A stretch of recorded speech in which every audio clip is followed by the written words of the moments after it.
drivers. They are the ultimate cliche, men cut bigger than life, willing to risk it all on a single turn. CBS Sports presents live from Milwaukee, Wisconsin, the Milwaukee 150, the Rex Mays Classic. Sponsored by Yamaha Motorcycles for the street, the trail, and the track. By DuPont Rain Dance Car Wax. Rain Dance keeps on beating, keeps on shining, rain after rain, wash after wash. And by the new J.C. Penney battery. It's the last battery your car will ever need. Milwaukee, Wisconsin, I'm Ken Squire. With me is one of the all-time greats, Dan Gurney. Brock Yates will be working in the pits today, and the big question today is, why is car number 25 in the Danny Ongais team the team to beat this year, Dan? They've won 3 of the first 6 races. Ken, I think Danny's nickname probably says it all, and they call him Danny Ongais. He really does run the car very, very hard. He has tremendous reflexes. He just can sense the car being on the limit, and that's where he runs it. He's a great thrill to watch. As a Hawaiian teenager, his only ambition was to excel in motorsports. From motorcycle victories in the islands, he graduated to the mainland. And in those funny cars, he would dance and wheel-stand his way to victory time after time in the quarter mile. And then on to the top fuel dragsters, where again, he proved that he had the capability of beating anyone. He was tutored by Mickey Thompson, one of the great veterans of all kinds of racing. And that's indeed what Danny Ongais wanted. He wanted to be in that fraternity of Indianapolis car racers and was willing to work at any task, even a water boy for Joe Leonard here, while he himself was a national title holder. He wanted to go Indianapolis car racing. Today, he and his Ted Field Interscope team, they're the ones to beat when the Indianapolis cars gather for battle. Danny Ongais, quiet, sincere, truly a racer's racer. A year ago, Danny Ongais came to Milwaukee for the first time, qualified well, but then it ended short for him as far as this 150-mile event was concerned. We'll see what happens this afternoon. Right now, let's see what's happening with our pit reporter, Brock Yates. Ken, I'm here in the pits with one of the greatest names in international road racing, Jim Hall, the father of the famed Chaparral sports cars, who came to Indianapolis a couple of weeks ago and won the first time out with those Lola and Al Unser. Congratulations, Jim. What problems do you face this afternoon? Well, this afternoon, we're working on a new car again, and we don't really have this car up to par, but we think it's going to run pretty well. How about fuel? You got 88 gallons for 150 miles. Any problems there? No, I wouldn't think so. On the short tracks, the drivers are out of the throttle enough that we'll get the fuel mileage all right. It's a busy weekend on the motorsports calendar, along with the live coverage of the Rex Mays 150 today. This has been the weekend of the Swedish Grand Prix and Formula One championship racing. What happened to Mario Andretti? We'll have that story for you a little bit later, and we'll look at the starting lineup for the Rex Mays Classic right after this.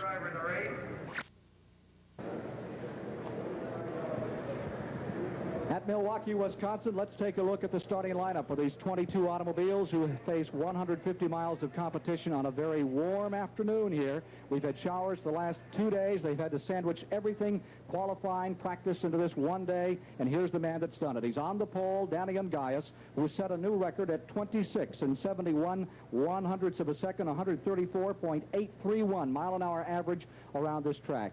He's really a phenomenon, Dan Gurney. Ken, this car has been phenomenal this year. It basically is a Grand Prix car, and Danny has really learned how to drive it. As you notice, at times you see Danny around, normally not much of a smile, but these days he just is from ear to ear. Winner of 3 races this year, trying to make it 4. Number 25, your pole sitter, Danny Ongais. Flanking him in the second starting position will be a man who briefly was on the pole. They got in a little qualifying yesterday, and then it rained, and it gated the whole day. Tom Sneva, defending national champion from Spokane, Washington, one of the Penske PC6 automobiles, carrying the number 1 as the defending national title holder. Daniel? I think Tom must qualify as the world's fastest high school principal, but all joking aside, he probably runs closer to the wall and asks more of himself than anyone except possibly Danny. They're a great pair, and they're up front almost all the time. And now, row number 2 for the Rex Mays Classic. Rex Mays, a man who won this race 3 times before he lost his life in a crash in Del Mar, California.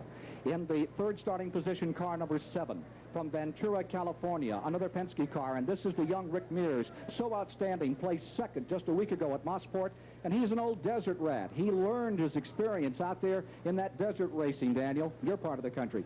Yes, Rick is a very successful off-road racer, and he certainly has the touch. He has what it takes to drive these championship cars. He's made the adjustment very, very well, and I look for great things in this race from Rick. On the outside of that row, in the fourth starting position, perhaps or one of the most celebrated names in motorsport, and one of their best qualifying positions of the year, the beautiful Dan Gurney Eagle, number 48 from Albuquerque, New Mexico, two-time Indianapolis champion, Bobby Unser. Bobby's becoming the old man of racing, and he's not going to allow these young fellows to push him around. It should be a great race today. And now you see the 1973 Indianapolis champion back there beside the Unser car, walking back to his automobile. That's the Pat Patrick, car number 20, prepared by George Bignotti, and the driver is Gordon Johncock, the Arizonian who last year crashed severely on this track. Gordy wouldn't like it, but I'll say, notice the gray hairs, but you wouldn't notice it from his driving. You wouldn't know it from his driving. Gordy is still a winner wherever he grabs hold of his steering wheel. He's a potential threat, a big threat, I mean, Ken. Well, John Cock is just about being told right there to get into his car. You're watching this live as these drivers primp and prepare for this Rex Mays Classic. Starting beside John Cock, sixth starting position, car number 4, Fort Worth, Texas, Johnny Rutherford, two-time Indy champion. And what a story here. He crashed his car in practice just 2 hours ago. They took the Pocono car for next Sunday's race off the truck. They qualified it without turning a practice lap on it. A great moment for Tyler Alexander, although they had hoped for the pole. They're up in sixth position, Dan. Certainly Johnny Rutherford and the entire McLaren team don't know what the word giving up is, and they keep trying, and I certainly wouldn't count them out today. They will be a big threat today also. Row 4, starting in the 7th position, will be car number 8. He's from Brownsburg, Indiana. He is the comeback story of the year. He is Pancho Carter, crashed severely Phoenix a year ago, told he wouldn't race for a year or two. Here he is back. He won his first 2 races in sprint cars. This is the son of a great race driver, Dwayne Carter. He drove for you last year, Dan. Yes, he did, and Pancho is a great driver. He has the credentials. He's won the championships. This car also is a brand new car. And we're going to watch and see he's having a little bit of trouble with his legs, which is still recovering from the injury that you mentioned last year. Yeah, you got to remember, he broke both legs. He broke his pelvis in 4 places. He shattered his arms. And here he is, ready to be cinched up in this automobile and go racing at over 170, 175 miles an hour on the straightaway today. He has already won 2 races this year in the sprint cars, Ken. And those old uprights are the tough way to go. You bet. Starting in the 8th position, the outside of row number 4. One of those people who now puts himself in that select group with Wilbur Shaw and Murray Rose is a 3-time Indianapolis 500-mile champion. This is the great Al Unser driving Jim Hall's car number 2. Hey, there's a guy you remember, Jim Hall, back in your time. Yes, I do, Ken. You certainly can't keep these Unsers down, and that combination of Al and Jim is going to be we're going to hear a lot from them, I'm sure. Of course, they've already taken the big one, and Al, one thing about Al, I wouldn't say that he's not greedy. He's really going to try. When it comes to winning races, he is greedy. That helmet, we saw that helmet shattered almost in 2 at Phoenix, Arizona, when he crashed into the wall at 180 miles an hour. Here he is ready to go again. And now, starting in the 9th position, inside of row 5, the man who is in a group unto himself. This is Supertex, the 4-time and only 4-time Indianapolis champion, A.J. Foyt. Car number 14, this is his oldest car. It's a 1972 Foyt automobile, builds his own engines, the phenomenon. The story is Foyt, wherever he goes. Yes, A.J.'s been spreading the story that this car is an old relic, but knowing A.J., I'm sure that we'll hear from this car also. He has a special turbocharger. I think he's the only one in the race with this particular model turbocharger, and it does seem to come off the corners very, very hard. I don't know if this qualifying position is indicative of how he will run the race, but we'll just have to wait and see. What an amazing story. A high school dropout who now builds and designs his own race cars, his own engines, and wins Indianapolis 4 times. He certainly is the greatest. Starting beside him today will be Johnny Parsons of Indianapolis, Indiana. He'll be driving that car, number 16, the Lindsey Hopkins automobile, and then coming next will be Wally Dallenbach and Larry Dixon. And we'll take a look at more of the starting lineup, and we're just moments away from the start of this great Rex Mays Classic a little later here today. And a reminder that later this afternoon, here on CBS, you'll be seeing from Anderstorp, Sweden, the Swedish Grand Prix.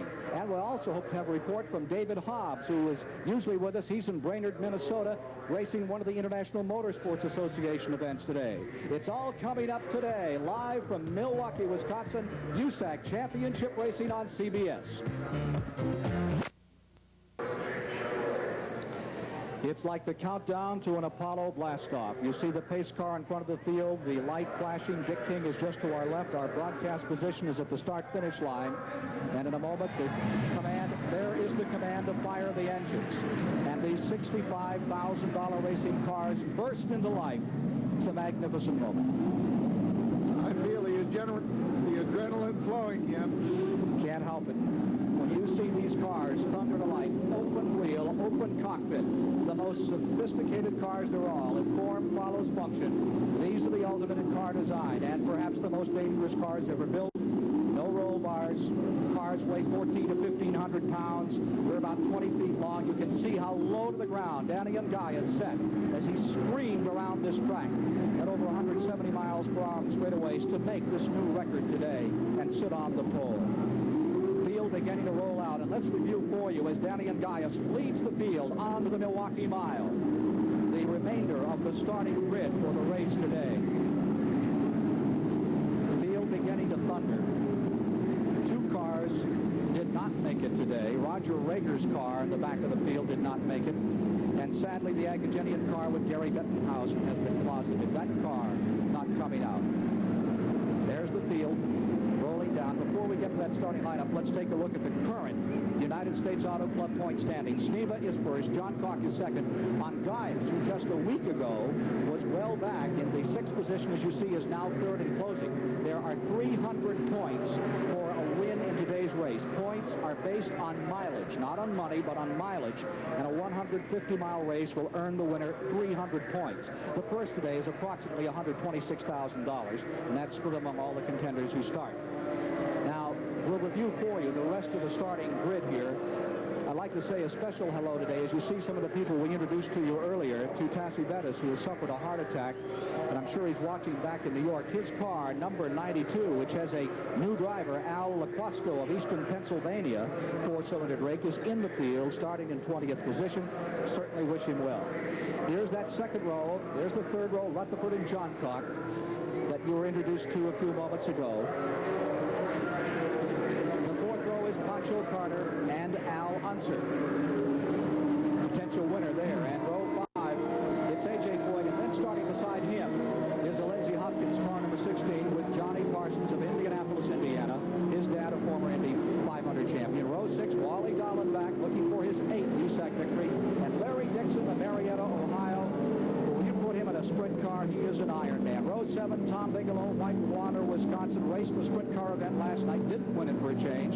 And Spike Gilhouse, another Indiana campaigner, the number 19. Remember, he crashed at Indianapolis this year.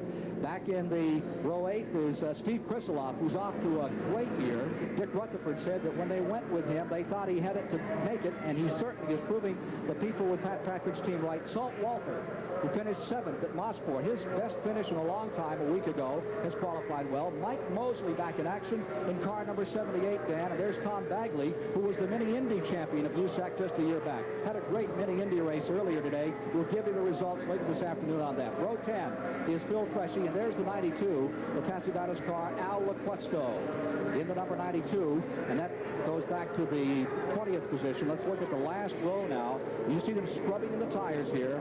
Larry Boom Boom Cannon is at it again with your race car. I think the car has about $500. A.J. Boyd is pitting as they come around to complete the first of the preliminary laps. Nick Simon, number 22, out of Sandy, Utah. There's a shot of A.J. in the fifth. I can't imagine what that would be. Simon runs shotgun on the field in 22nd. You see Boyd in. What are they doing there, Dan? I couldn't see, Ken. It didn't appear as though they were able to do anything.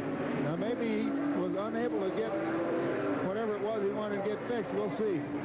We have 10 Ford Cosworths here today, 1 Foyt engine, and we have 9 of the 4-cylinder Drakes and 2 of the BGS engines powering these beautiful $65,000